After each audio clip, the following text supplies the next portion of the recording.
기도하겠습니다. 하나님 아버지, 부활절 그 첫날 아침을 우리에게 주셔서 부활의 기쁨과 그 부활의 능력으로 살 수 있는 현장을 맞게 하신 것을 감사합니다. 예수께서 다시 살아나셨다 하는 기쁨만이 아니라 우리 안에 다시 살아계셨다 하는 감격으로 이 한날 첫 발을 떼게 하시고, 그렇게 부활의 살아있는 날들이 오늘 우리가 펼쳐가는, 우리를 통해서 펼쳐가시는 하나님의 날 되게 하여 주옵소서. 예수님의 이름으로 기도드립니다. 아멘.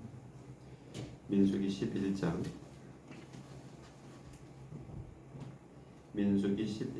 1절부터 15절까지 말씀입니다. 11장 1절부터 15절까지를 찾아 읽겠습니다. 여호와께서 들으시기에 백성이 악한 말로 원망하매 여호와께서 들으시고 진노하사 여호와의 불을 그들 중에 붙여서 진영 끝을 사르게 하시며, 백성이 모세에게 부르짖음으로 모세가 여호와께 기도하니 불이 꺼졌더라. 그곳 이름을 다베라라 불렀으니 이는 여호와의 불이 그들 중에 붙은 까닭이었더라. 그들 중에 섞여 사는 다른 인종들이 탐욕을 품음에 이스라엘 자손도 다시 울며 이르되 누가 우리에게 고기를 주어 먹게 하랴. 우리가 애굽에 있을 때에는 값없이 생선과 오이와 참외와 부추와 파와 마늘들을 먹은 것이 생각나거늘 이제는 우리의 기력이 다하여 이 만나 외에는 보이는 것이 아무것도 없도다 하니, 만나는 가시와 같고 모양은 진주와 같은 것이라. 백성이 두루 다니며 그것을 거두어 맷돌에 갈기도 하며 절구에 찢기도 하고 가마에 삶기도 하여 과자를 만들었으니 그 맛이 기름 섞은 과자 맛 같았더라. 밤에 이슬이 진영에 내릴 때에 만나도 함께 내렸더라. 백성의 온 종족들이 각기 자기 장막문에서 우는 것을 모세가 들으니라. 이러므로 여호와의 진노가 심히 크고 모세도 기뻐하지 아니하여 모세가 여호와께 여짜오되 어찌하여 주께서 종을 괴롭게 하시나이까. 어찌하여 내게 주의 목전에서 은혜를 입게 아니하시고 이 모든 백성을 내게 맡기사 내가 그 짐을 지게 하시나이까. 이 모든 백성을 내가 배웠나이까. 내가 그들을 낳았나이까. 어찌 주께서 내게 양육하시는 아버지가 젖 먹는 아이를 품듯 그들을 품에 품고 주께서 그들의 열조에게 맹세하신 땅으로 가라 하시나이까. 이 모든 백성에게 줄 고기를 내가 어디서 얻으리이까. 그들이 나를 향하여 울며 이르되 우리에게 고기를 주어 먹게 하라 하온즉 책임이 심히 중하여 나 혼자는 이 모든 백성을 감당할 수 없나이다. 주께서 내게 이같이 행하실진대 구하옵나니 내게 은혜를 베푸사 즉시 나를 죽여 내가 고난당함을 내가 보지 않게 하옵소서. 아멘. 잘 오셨습니다. 부활 첫날 아침인데 장로님 예수님 기도 잘 다니셨어요? 네, 반갑습니다. 지난 주간에는 저희 성도들도 분당 이렇게 기도 모임에 많이들 나오셔서 꽉 채우셨는데 부활절 그 다음날 되니까 또 쏙 빠져나가셨네요. 밀물 빠져나가듯이. 민수기를 다시 시작합니다. 마태복음 이제 주일날까지 28장 마무리했죠. 민수기가 3월 초에 시작했다가 중간에 마태복음으로 이어졌어요. 그리고 마태복음 끝내고 다시 11장 부분부터 민수기 이야기를 다시 이어가도록 하겠습니다. 이스라엘 백성들이 출애굽한 지 석 달 되었을 때, 석 달 첫날 시내산에 도착했습니다. 시내산에서 얼마 정도 머물렀을까요? 수신자매, 얼마 정도 머물렀을 것 같아요? 자, 가정해 봅시다. 기태 형제, 얼마 정도 머물렀을까요? 자, 사지선다형으로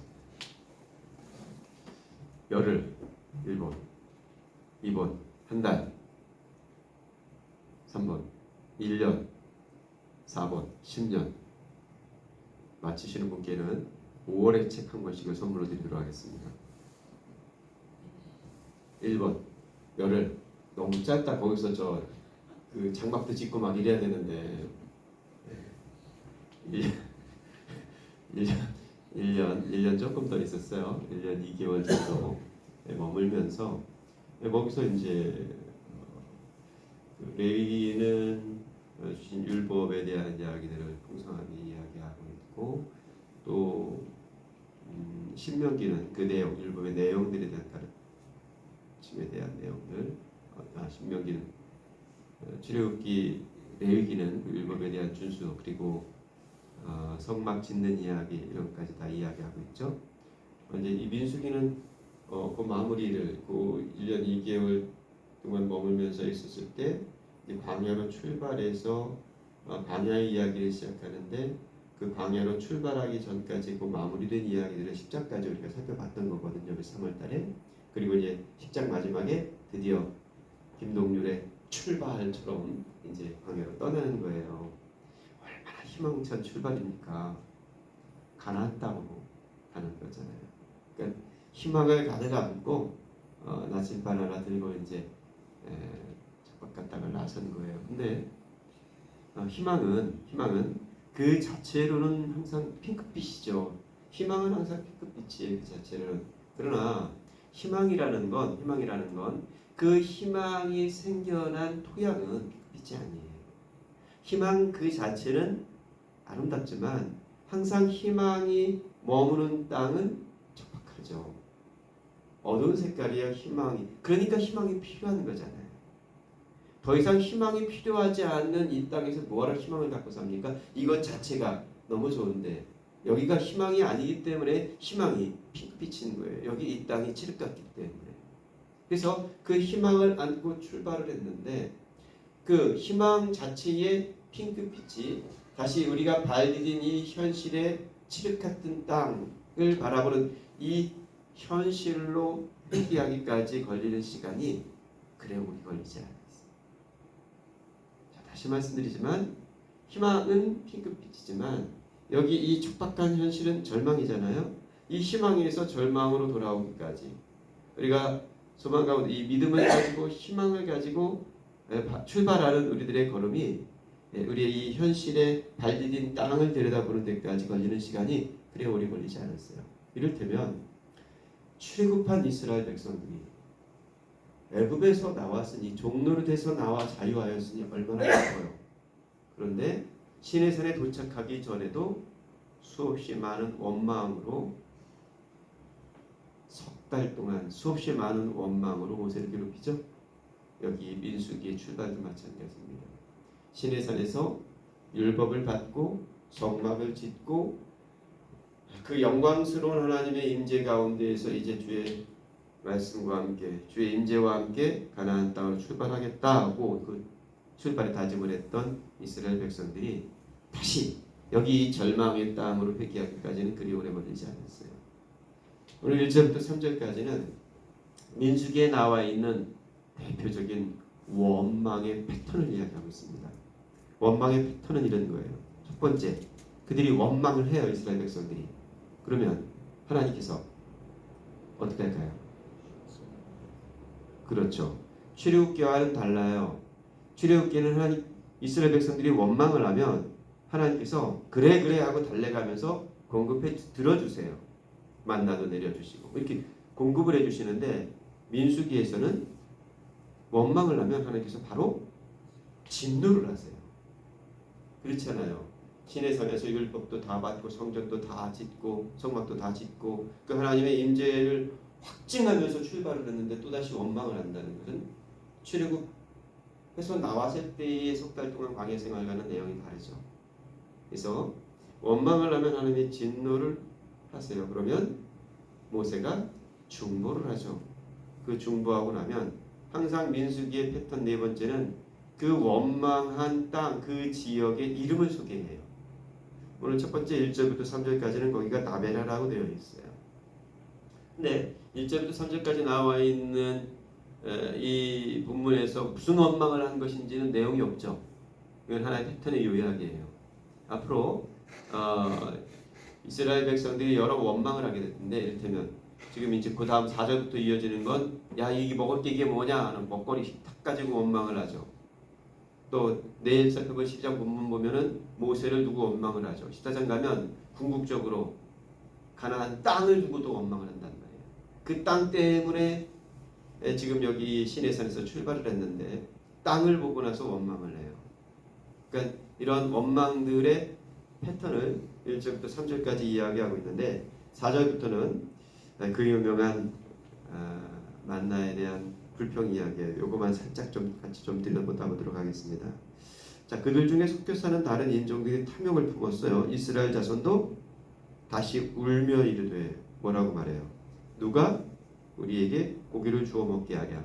그러니까 지금 이 4절 기브롯다와에서의 불평은 내용이 두 가지가 중복되어 있어요. 먹을 것에 대한 불평이며 또 그 먹을 것을 제대로 갖다 주지 않는 모세에 대한 불평이죠. 누가 우리에게 고기를 주워 먹게 하랴. 이렇게 묻고 있는 거죠. 불평을 하고 있는 겁니다. 누가 우리에게 고기를 주워 먹게 하랴. 누가? 그들은 지금 이스라엘 백성들은 이어지는 본문에서 애굽을 그리워하고 있으니까요. 지금 누가 하고 자기들에게 있어야 할 필요로 하는 고기를 원하는 이 원망 속에는 바로에 대한 애굽에 자기들을 노예 삼았던 바로에 대한 그리움을 넌지시 비춰주고 있습니다. 반대급부로 지금 여기 출애굽의 광해까지 인도해온 모세에 대한 한없는 원망이 같이 담겨 있죠. 누가 우리에게 고기를 주워 먹게 하냐. 그들의 원망이 굉장히 흥미롭습니다. 5절 보니까 우리가 애굽에 있을 때에는 값없이 생선과 오이와 참외와 부추와 별게 다 나오죠. 부추가 몸에 좋긴 하지만 파와 마늘들을 먹은 것이 생각났더라는 거예요. 애굽에 있을 때는 값없이 먹었습니까? 애굽에 있을 때 이스라엘 백성들이 값없이 먹었습니까? 노예 생활이 값없는 생활입니까? 원망은 그렇지 않은 걸 미화하는 오류를 범해요. 모든 원망이 그렇습니다. 구간이 명간이다 이런 말 있잖아요.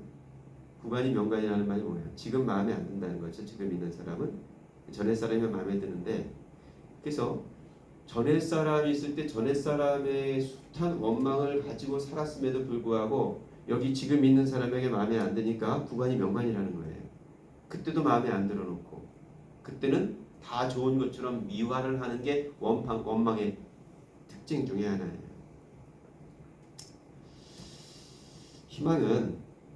희망이 절망이 되는데 걸리는 시간은 얼마 되지 않죠. 그들의 출발은 흥미로웠습니다만, 그러나 희망을 안고 첫 발을 떼었던 그들의 출발이 소망 없는 절망이 되어 여기 이 광야의 땅을 출발하고 있습니다. 시작이 불평이면 그 불평은 쉽게 고쳐지지가 않아요. 불평은 습관과 같습니다. 습관과 같은 그 습관은 매사에 태도가 되기 쉽습니다. 구간에 불평했던 그 습관이 여기 신관에 그대로 남아있는 거죠. 구간에 불평치 않았다면 신관에도 불평을 담지 않을 가능성이 굉장히 커요. 왜냐하면 불평은 습관이고 삶의 태도이기 때문에 그렇습니다. 누가 우리에게 고기를 주어 먹겠느냐 하는 원망의 내용입니다. 값없이 여기 지금 이 광야에는 만나 외에는 아무것도 없다. 여기 이스라엘 백성들은 그렇게 원망을 합니다. 만나 외에는 아무것도 없다. 만나는 하늘 양식이죠. 만나를 내렸을 때 하늘 양식을 비같이 내리셨다. 만나는 하늘 양식인데 이 이스라엘 백성들이 원망하는 말을 그대로 적용해 보자면 지금 내 눈앞에는 하늘 양식 외에는 아무것도 없다. 이렇게 말하는 거예요. 만나 외에는 아무것도 없다. 하늘 양식 외에는 아무것도 없다. 그러니까 지금 이 사람들은 하늘 양식을 바라지 않는 거예요. 아니, 하늘 양식을 바라는지는 모르겠지만 하늘 양식을 부수적인 것으로 여기는 거예요. 만나 외에는 아무것도 없다 라고 말했던 그들은 만나가 아닌 다른 것들의 목록들을 숱하게 이야기하며 거론하고 있습니다. 하늘 양식이 이제 질린 거죠. 그거 말고 땅의 양식을 좀 먹고 싶은 거예요. 그것이 우리의 속된 소망이죠. 우리들의 많은 기도의 제목들이 그 속된 소원에서 비롯될 때가 많이 있죠. 오죽하면 예수님께서 이렇게 기도하라고 기도를 가르쳐 주셨을까요? 하늘 양식 외에 보이는 게 아무것도 없는 현실, 그것이 우리의 믿음의 갑갑증이 됩니다. 왜 하늘 양식밖에 없는 거야? 왜 교회 가면 은혜하고, 왜 교회 가면 하나님의 뜻만 이야기하는 거야? 이게 답답해질 때 내 믿음의 어둠, 절망이 따릅니다. 다른 양식을 보면 답답함이 사라질 것인가? 다른 양식을 더 먹으면 내 인생은 더 풍요로워질 것인가? 30년 전보다 내가 더 행복하지 않다는 것이 그게 아니라는 것을 증명함에도 불구하고 우리는 우리들의 안에 있는 이 속된 어리석음이 또다시 하늘 양식 외에 다른 것을 찾으며 살아갑니다. 어제 우리 김용현 목사님께서 말씀을 전해주시면서 여러분들에게는 모르겠는데 제게는 다시 가슴을 뜨겁게 지펴주는 그런 말씀이 되었어요. 그리고 이사야 6장 말씀을 거론하시면서 내가 여기 있나이다. 나를 보내소서. 그 말씀을 마지막으로 설교하셨잖아요. 문득 그 신학교 입학할 때 그 면접 볼 때 소명 물으시는 교수님 면접할 때 그 생각이 퍼뜩 나는 거예요. 제가 신학교 면접할 때 가슴이 덜컹덜컹했거든요. 이 신학교를 내가 못 들어가면 어떡하지? 이 면접이기 때문에 굉장히 중요했는데 이 면접에서 떨어져서 내가 신학교를 못 들어가면 어떡하지? 막 가슴이 콩닥콩닥 하는 마음으로 딱 들어갔는데 이렇게 머리가 이렇게 벗겨지신 구약학을 가르쳐 주시는 교수님이 굉장하게 단호하고 송곳 같은 질문으로 몇 마디를 물으시는데 그중 하나가 여지없이 소명을 물으시는 질문이더라고요. 그런데 웬일인지 그렇게 쿵쾅쿵쾅하던 마음이 하나도 쿵쾅거리지 않고 아주 분명하게 그 19살 뭘 알아요? 생각해보세요. 19살 뭘 합니까? 이제 고등학교 졸업하는 고등학교 3학년 나이가. 근데 아주 담대하게 이사야서 6장 말씀을 이야기하면서 내가 여기 있사오니 나를 보내소서 하는 말씀, 내게 주시는 하나님의 음성으로 들려서 신학교에 지원하게 됐습니다. 정말이었거든요. 그래서 부름받아 나서님은 어제 찬송도 바꿔 불렀잖아요. 정말 그런 마음, 부름받아 나서님은 어디든지 가겠다고 들어간 신학교였어요. 그러니 뭐가 부수적인 것들이 필요했겠어요. 못 먹어도 행복했고 안 가져도 괜찮았고 그렇게 신학생활을 소명 하나로 나를 부르셨사오니 하고 그 소명 하나로 시작했다는 거예요. 지금은 얼마나 많은 걸 갖췄어요. 저 혼자 다 갖출 수 없으니까 아내에게 많은 걸 갖추게 해놓고 그냥 이렇게 덤으로 가져다 주고 얼마나 많은 것을 갖추고 살아갑니까? 뭐가 모자란 게 있어요. 그때 저 어렸을 때 그 신학교 이사야 6장 한 말씀만 가졌을 때는 하늘만 바라보고 살았던 출발이었어요. 그런데 수많은 것을 더 많이 갖추고 사는, 전 신학교 때 새 책 한 번 사보는 게 소원이었는데 제 방에 가면 새 책이 수천 권이에요. 뭘 더 바래요? 하늘만 바라보고 살았던 그 신학생 시절보다 그러나 지금 내가 50 중반에 선 이 목기 시절이 더 하늘의 절박한가? 그렇지 않아요. 외려 더 부끄럽죠. 아는 것 없고 가진 것 없었던 그때의 그 믿음이 순수했다고 부끄러운 고백을 할 수밖에 없어요. 앞으로 더 많은 것을 가지면, 하늘 외에 더 많은 것을 우리가 가지고 살면 우리는 더 풍요로울까요? 우리의 영혼은 더 맑아질까요? 우리는 더 행복할까요? 그렇지 않고 삶의 태도의 문제예요. 무엇을 가졌느냐, 무엇을 더 많이 갖췄느냐가 아니라 지금 여기 오늘을 여전히 이 광야에서 하늘 바라기로 살아가느냐. 광야는 하늘을 바라보고 라고 우리에게 주신 땅입니다.